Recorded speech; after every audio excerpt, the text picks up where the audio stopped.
on this edition of Sports Paws.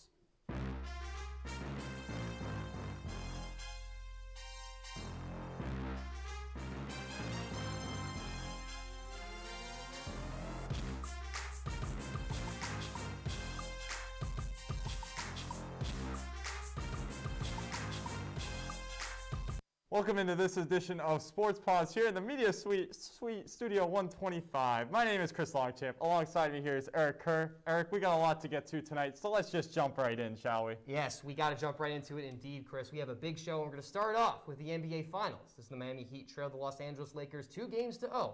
A must-win game for the Heat. Let's see if they can get it done. And here we go. Game 3 coming up on your screen. This is a big one here. Heat need this one to be able to stay into the series, and we'll see if the Lakers will let that happen. And this first play says, I don't think so. LeBron James with the alley-oop pass and the slam and finish by Dwight Howard there to cap it off. Jimmy Butler trying to get something going, and the ferocious slam over Anthony Davis. Almost put him on a poster right there. And then Butler get it going on defense, turning it into offense. Jimmy Butler cruising to the rim for the wide-open slam dunk opportunity. Now here we go, Lakers up 1. Rajon Rondo getting in on the dimes now with a nice, beautiful pass. The over-shoulder finish, no-look alley-oop. Chris, that was just beautiful. Oh, we love the reverse jam here on Sports Paws. It's a great Sports Paws highlight for sure. Now here comes Rajon Rondo kissing it high off the glass and in with his left hand, his offhand rather. He is a righty. I thought Rondo would have passed that, but he curved it up with a little scoring play right there. And now here is Jimmy Butler kicking it out to a wide-open Kelly Olynyk, who drains the three-pointer from the top of the key. And then Jimmy Butler wrapping it up, ice on the cake here, putting it in as he would finish the game with 40 points and a triple-double. LeBron James not too happy after that one. As Chris, I remember him saying he thought that he were in trouble, but it looks like the Lakers are in trouble right now, Chris. Looks like things are heating up in this series, all right. For sure. I mean, Kylesia Smith is here with us on the desk to discuss more about what is going on with the series. Kai, how are you doing tonight? I'm doing good, Eric. Thank you. Glad to hear that, Kai. So, my first question I have for you is, what are the key players here for the Los Angeles Lakers? Well, first off, Eric, the Lakers lost Game 3, but I still need just 2 wins to win. Lakers to win this. This is not mine. Keep going. Just keep going. It's not mine. Just keep going.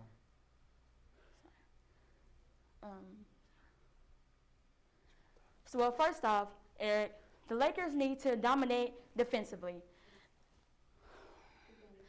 Well, first off, the Lakers must continue to dominate offensively, being aggressive, going to the basket, and finishing, making plays, and being successful. Absolutely no resistance. Also, the dynamic duo LeBron James and AD must score at least 60 points alone. They are the carriers of that team, and the team depends on them to make it happen. Which brings me to my final key for the Lakers, and that is the other players need to be more consistent throughout. Kuzma, Caldwell Pope, Caruso, Green, and Morris. They need to make their presence known as well from start to finish during this final series and not have to depend on LeBron and AD. But kudos to them as well because they're making sure to include their teammates and putting them in scoring position. Kylesia, what are some of the keys for the Heat to win this series since it is heating up? Well, with Miami, where do I start? They must continue to pick it up defensively as they did in Game 3. They can't leave players like LeBron and AD, sometimes Kuzma or Morris, when they're hot, open and giving up easy shots. They need to rebound defensively and offensively. Also, the bench needs to step up now more than ever since 2 key players, Bam and Dragic, are out right now because of injury. And the other starters need to be more consistent as well. Jimmy Butler can't do it all by himself, and even Butler has some turning up to do. He needs to come out the gate like he did in Game 3, bringing the energy and being aggressive offensively, and just overall as a team, bring intensity and play with confidence from beginning to end. So, we talked about the keys for both teams. Now I have to ask you, who has been the difference maker for each team in this series? For the Heat, evidently one has been Bam Adebayo and Goran Dragic being out due to injury. They are key players alongside Butler, and that not only bring the defensive pressure, but they also bring the offensive pressure as well, and that is what Miami has been lacking since Game 1. but it picked up last night. Fortunately, the fall of Ben brought the rise of Kendrick Nunn after not playing so well since being in the bubble. He's finishing shots, making plays, and playing defense, and that is what the Heat need. As for the Lakers, are really utilizing Rajon Rondo as the key playmaker that he is, which I think Frank Vogel has noticed and is using to his advantage. And lastly, the Lakers have not been holding back from start to finish. They are aggressive and going for the jugular. They know who they're up against and fight hard for the victory. Play defense, play smart, and make successful plays. Both teams know what they must do. It's just a matter of who wants the title more. Thank you, Kylesia. And now we're going to turn to the WNBA as the Seattle Storm lead the Las Vegas Aces 1-0 heading into game number 2. And the Seattle Storm were able to take game 2 from the Las Vegas Aces by a score of 104-91. The Storm had a big first quarter, which helped them lead throughout the game, scoring 31 in the first quarter. Brianna Stort led all players in scoring with 22 points. Sunday Night Football featured the San Francisco 49ers and the Philadelphia Eagles. Were the Eagles able to gain their first win of the season against an injury-plagued 49ers roster? Let's take the highlight. And here we go, Eagles looking for their first win of the season against the NFC defending champion San Francisco 49ers. As we'll see if they do it in a big way. Carson Wentz warming up here, because maybe those warm-ups help him, because he had a nice little read option play here with a little juke on the 49ers defender and crosses into the end zone easily for the touchdown. Eagles will go for 2 and take the 8-0 lead, but the 49ers would be quick to respond as Brandon Ayuk with this huge hurdle over the Eagles defender, soaring into the end zone, is taking a play out of the Eagles playbook right there, as I guess the 49ers know how to fly now. Yeah, I guess they learned how to fly, Eric. I mean, that was a pretty good hurdle for me. Of course, huge athleticism, and you've got to love the celebration there as well. Now Nick Mullins here is back in the shotgun and throws it to his man, George Kittle, who is every 49ers quarterback favorite tight end target this year, as he's just been going up against touchdowns and yards all season. Now here is Carson Wentz back in the gun, throws it deep downfield to Travis Fulgham with the acrobatic catch and spin into the end zone for the touchdown, as the Eagles looking to come back, or taking the lead rather, off that touchdown, and the whole team is getting a little celebration there in front of the camera afterwards. Nick Mullins trying to make a big comeback drive here, but he throws it right to the Eagles defender. Alex Singleton picks it off and runs it all the way to the end zone right there, as that was just too easy. It looked like he threw it right to him. Yeah, it looked like he was throwing it to that guy. That guy was to the receiver. What was he doing right there? But a little late comeback effort here from the 49ers. Here is Jerick McKinnon from the goal line running into the end zone, as they would fail to get the 2-point conversion. So now down 5 with 6 seconds left. Here's CJ Beathard back in the gun, throwing it deep down the field. And they just can't quite get the Hail Mary to go, as the Eagles break up the pass to George Kittle. And your final score, 25-20. Eagles move into first place in the NFC East with 1 tie and 1 win on the season. And the 3-0 Buffalo Bills went out west to face the 2-1 Las Vegas Raiders. Let's see how they did. We're going to show the AFC standings first. Apologies for that. But the Bills remain undefeated after their victory against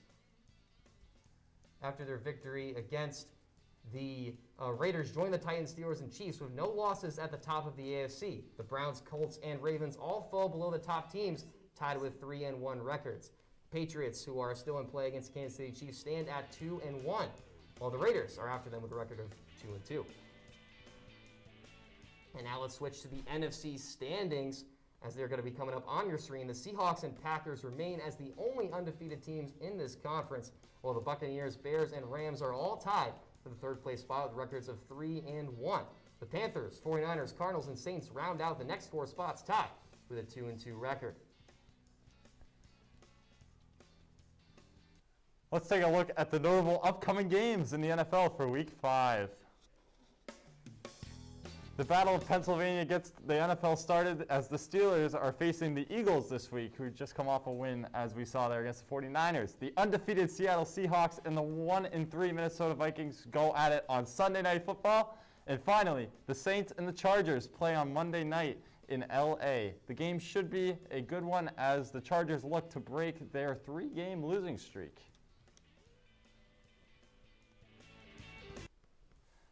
Turning now to the bump.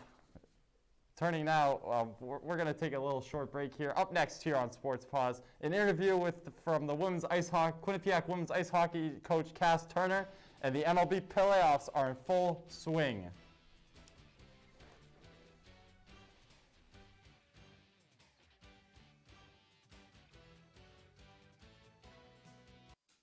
One in three adults has pre-diabetes. 1 in 3. That means it could be you, your favorite brother, your other brother, you, your football buddy, your football buddy, you, the boss's boss. If 1 in 3 adults has pre-diabetes, that means it could be you, your barber, your barber's barber. Nice work. Thanks. You, your plumber, Breathe right into your foot. your plumber's masseuse. Yes. You, your dog walker, On your left. your cat jogger.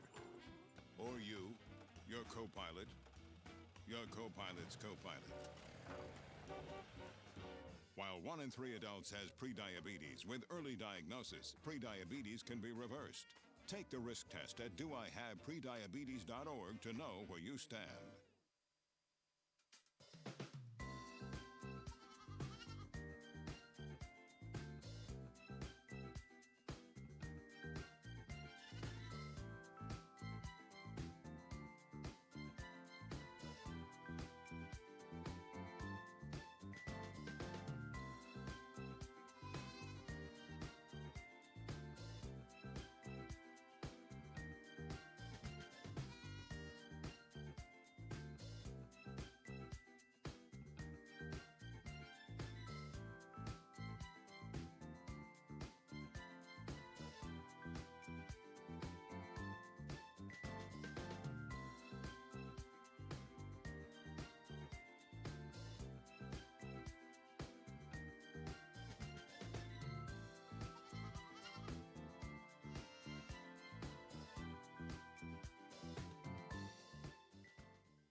It's frequent that we see a lot of Quinnipiac sports coverage here, but as the announcement of ECAC hockey news is being played in this winter, it's pretty exciting news that both these teams are split into 2 separate conferences, one being the New York Conference and the other being the New England Conference. So looking at the New York Conference here, Cornell, Clarkson, Colgate, RPI, and Union and the St. Lawrence will be playing in that one, as you guys see in your screen, as the remaining teams will be placed in the New England Conference. Quinnipiac will be playing against Brown, Harvard, Dartmouth, Princeton, Yale, and of course, Quinnipiac right there on your screen as well. All games are expected to begin on January 2nd, and each team will be playing each other 4 times throughout the season. Now with both Quinnipiac ice hockey teams announcing its captains, they are faced with a difficult task to keep the team together through COVID-19. So Q30 Sports Director Jacob Resnick has more as he had the time to talk with women's ice hockey coach Cass Turner as she shared what her team's leaders have done to keep everyone engaged. After returning from the pandemic break, Cass Turner has seen her Quinnipiac women's ice hockey team thrive under the circumstances. Weird is a good way to describe how it's felt for everyone. You know, the thing I've been just wildly impressed with is the resilience of our team. Right away, just like everyone, it wasn't easy, and it hasn't been easy.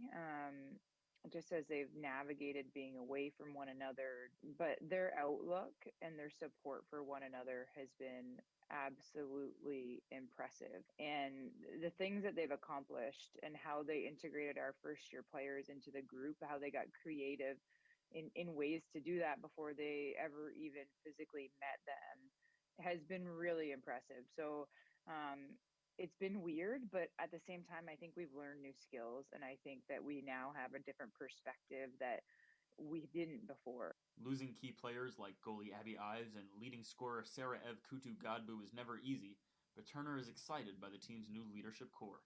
You know, leadership is something that it doesn't just happen. You know, it is something that's cultivated, and people who've been captains before they come to a college team, they have a good, you know, a good skill set, and they're laying the groundwork for being able to lead at this level. But it does take work, and it does take purposeful work to continue to grow to lead at this level. And so with that, these 4 seniors that we have right now, they really have been growing over their 3 years. And though they didn't have, Liv had a letter last year, but though the other 3 did not, they still have been leading, and they still have been finding ways to grow within that.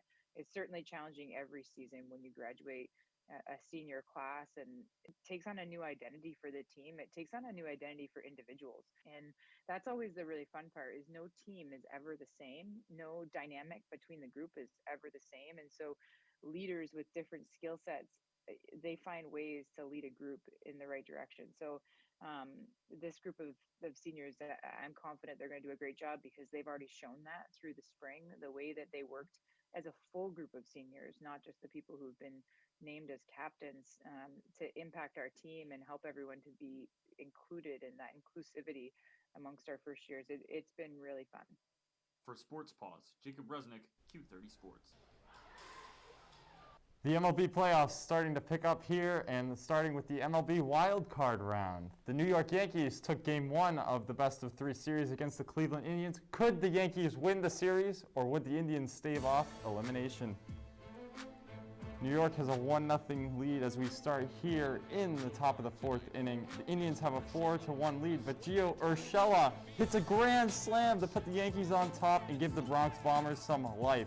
As you see here, the boys are buzzing in the dugout, and the Yankees lead 6-5, and that is a tough home run to give up there, Eric, isn't it? Oh yes, very tough for sure, but the Yankees have some power bats, so you can see it coming. And now in the bottom of the 4th, Hanley Ramirez ripped one deep to right field, bringing in 2 runs to tie the game at 6.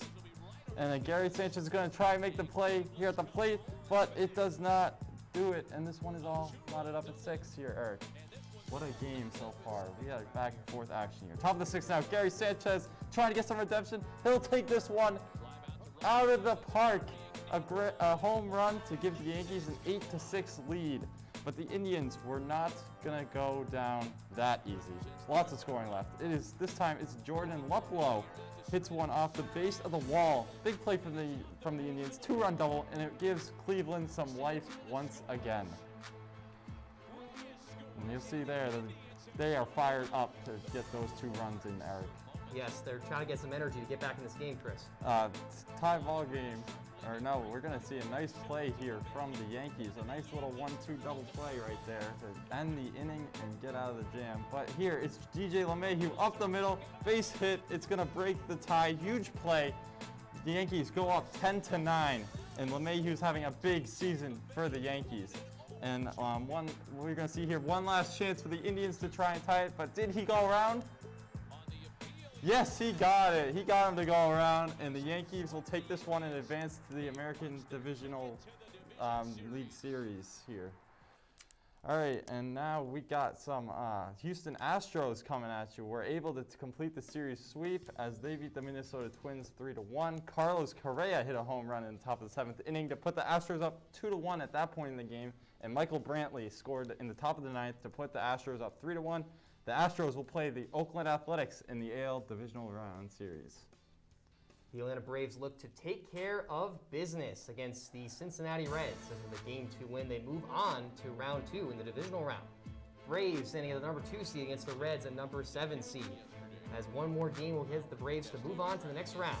As Ronald Acuna Jr. starting it off right, hitting it right to the gap and getting his man home for the run, giving the Braves the first run of the game. As now 1-0 Braves here, and Reds trying to get back into it, but Gilbert Suarez says no.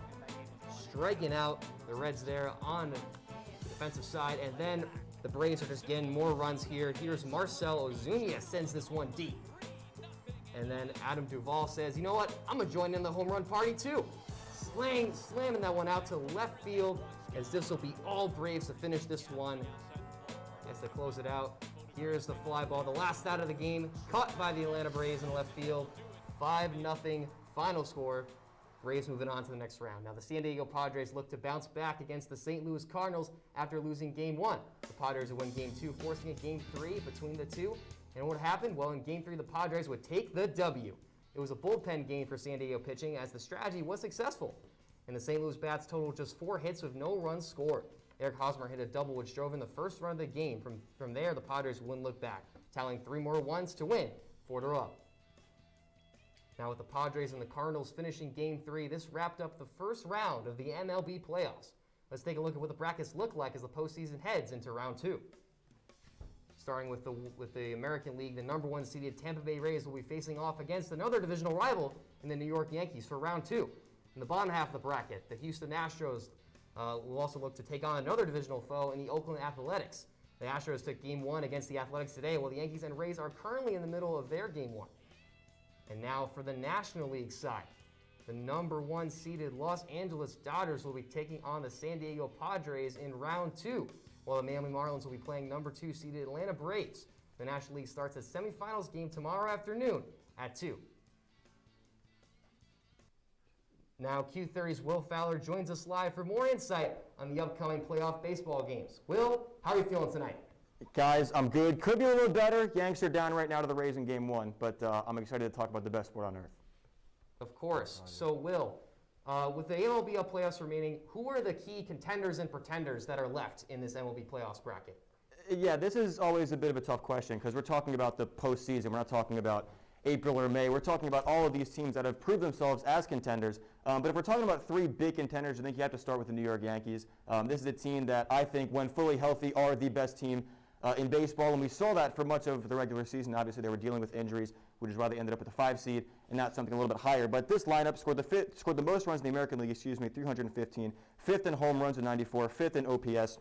This is anytime you can have somebody like Gleyber Torres batting 7th in your lineup, you're doing pretty well. As for the pitching, Garrett Cole and Masahiro Tanaka is a really scary 1-2 punch in the postseason. We obviously know what Garrett Cole can do, but Masahiro Tanaka, statistically, one of the best postseason pitchers in the 21st century. 2.70 ERA, .88 WHIP in the playoffs for Masahiro Tanaka. So absolutely the Yankees, for me, are a contender. I'm also going to go to the National League. I'm going to say the LA Dodgers are a contender for me as well. This is a team that had an absolutely exceptional regular season. 43 wins out of 60. That's a 116-win season in a 162-game pace, which would have been their best winning percentage in franchise history, which is a pretty long one.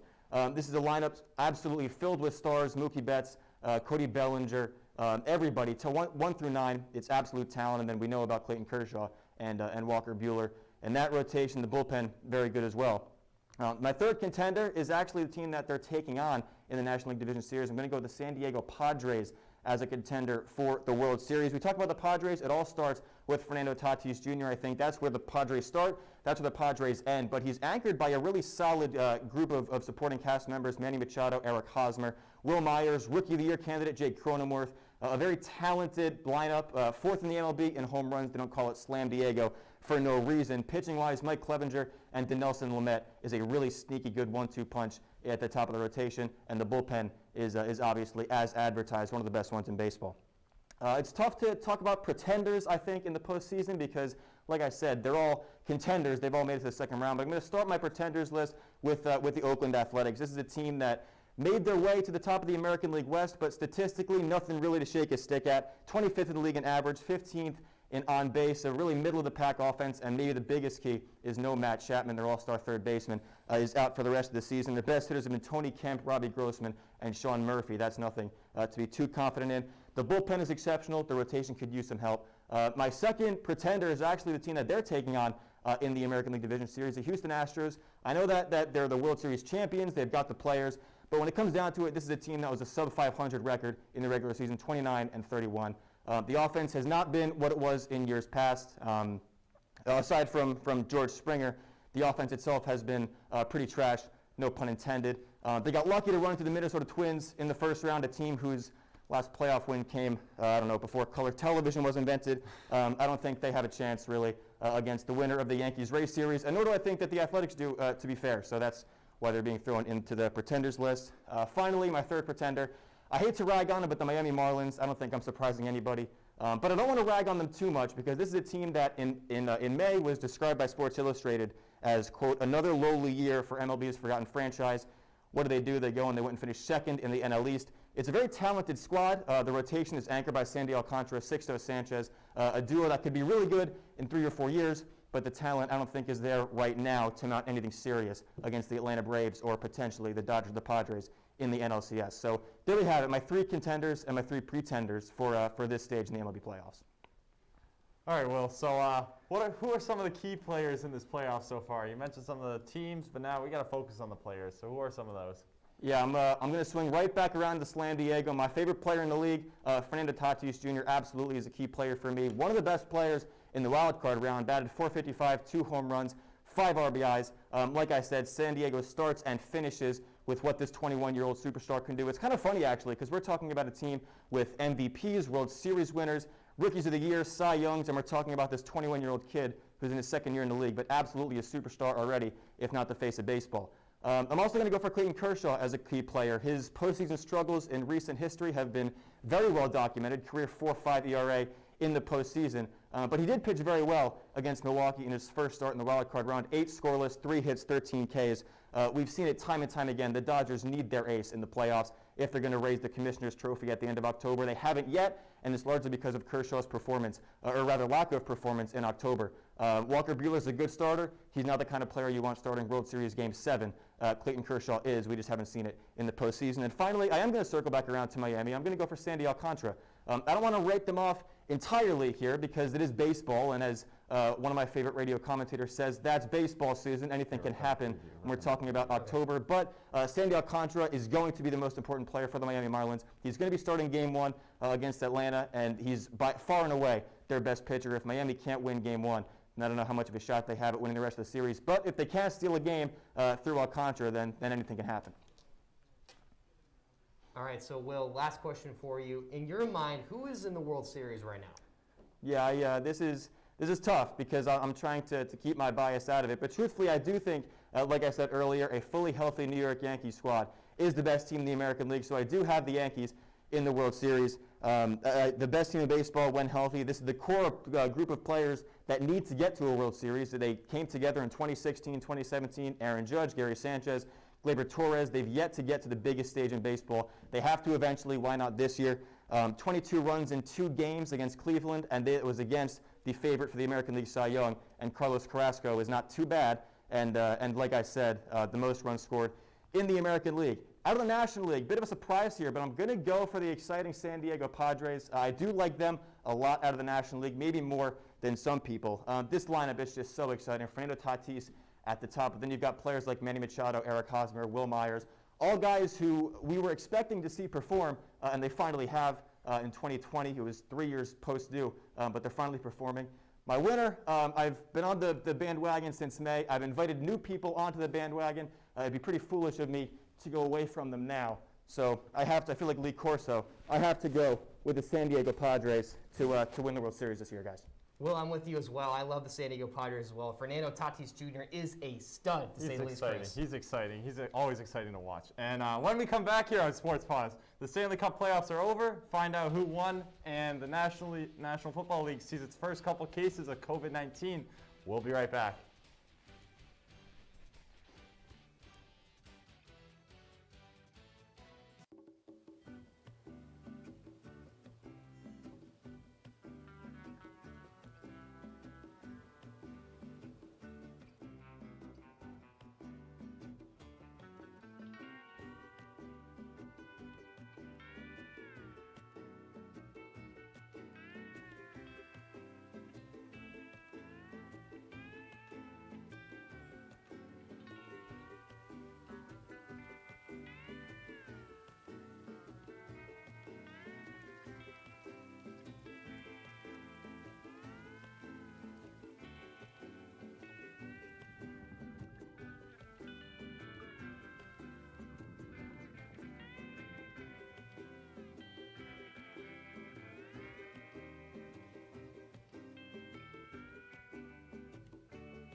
Hey, let's check out this park.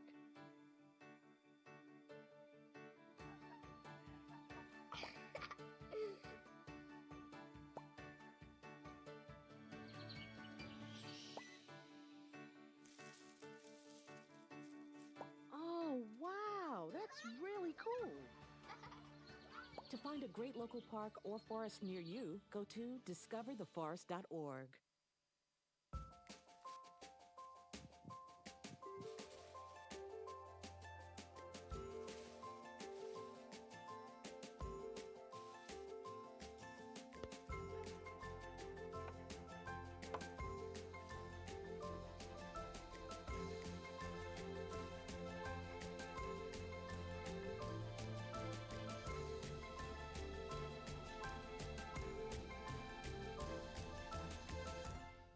Welcome back to Sports Paws. Before we wrap it up, let's see some of the local pro sports games set to take place this week. And we got some big games, Chris.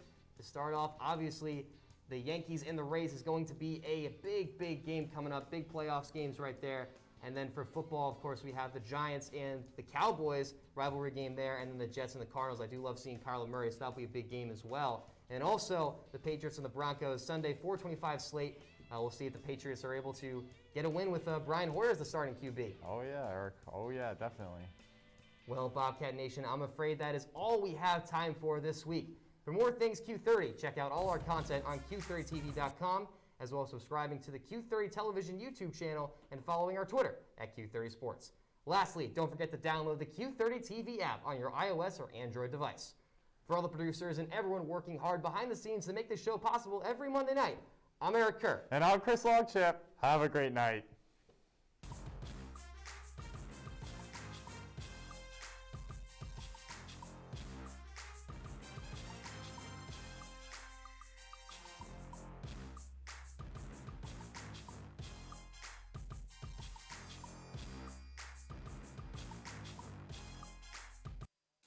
One and three.